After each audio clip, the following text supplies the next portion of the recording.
And I'm delighted to welcome back my buddy, Bill Dendy. How you doing, Bill? Hey, man, it is so good to be with you. And I tell you, the holiday season is full swing. People are excited. They're shopping. Their portfolios are up. They're feeling good. So they've opened up their wallets. And I don't know, there's a sense of true happiness this holiday season for a lot of people out there. And they're showing up by the way they're shopping. The Dow over 45,000. This might be a good day to check your 401k. I'm just saying. It's a happy time. People are opening their statements again and smiling again, which this is very, very positive for folks. And the retailers are happy it's come about this time because that Black Friday was one of the best Black Fridays ever seen by many of these retailers. And the online shopping was phenomenal again, as the growth rate is outstanding for people turning to online shopping. But all this, it makes me a little nervous when there's just so much happiness out there. But I am grateful that we're in this position. Well, we brought you on to talk about the Bank of Mum and Dad. That's what we want to talk about, Bill, because it's still a thing, and it's a thing with kids as they get older. It certainly is, and it's interesting that for a lot of families, and I know this is not a new thing. This has been going on for generations, where a family wants to buy the new home and they don't quite qualify, or they don't have quite enough money, so they turn to mom and dad. Mom and dad are able to give them that short-term loan, and that short-term loan, or even a longer-term loan, give them a loan at variable interest rates, make it possible to do things they couldn't do without that bank of mom and dad. But it seems that the level of care is going up quite a bit, and the loans that are never paid back have increased over this last generation. Right. I mean, are you ever really lending your kid money? I mean, once you write a check to your kid, you're not lending your kid money. You're not seeing that again, Bill. Come on.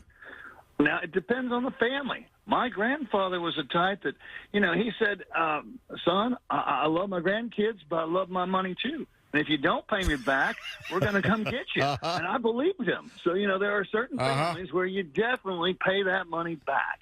However, more and more families are just like you're describing. Once they write that loan check, it's not a real loan. It is the gift check.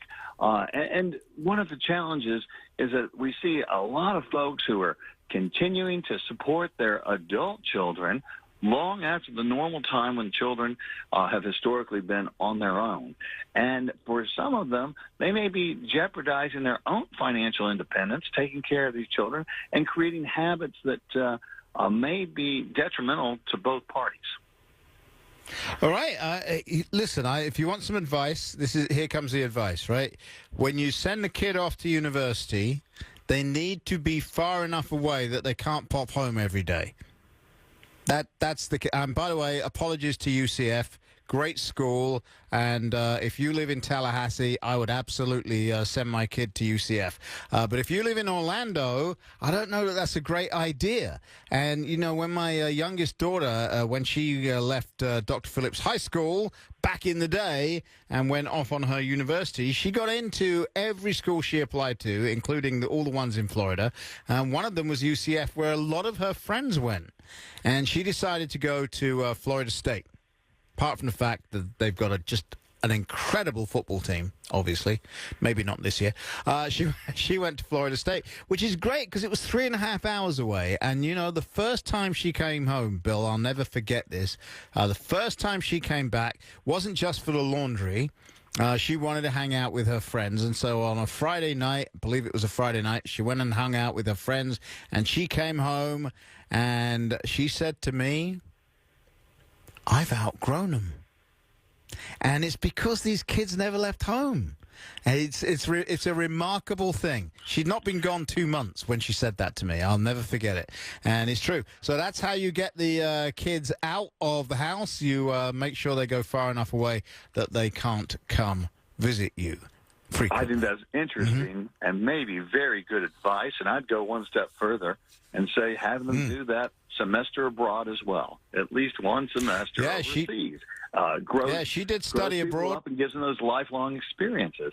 But you know, she did study abroad. FSU has a campus in Valencia in Spain, I believe, and that's where she went. And it's very eye-opening. It's really a great thing to do.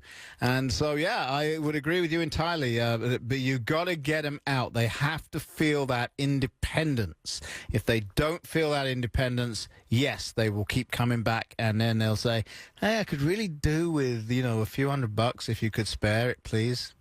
And you'll never see it again. So, when you write the check or hand over the cash, understand you're never going to get it back, ever. It's never going to happen. And you're not going to fall out with your kid over a couple of $100.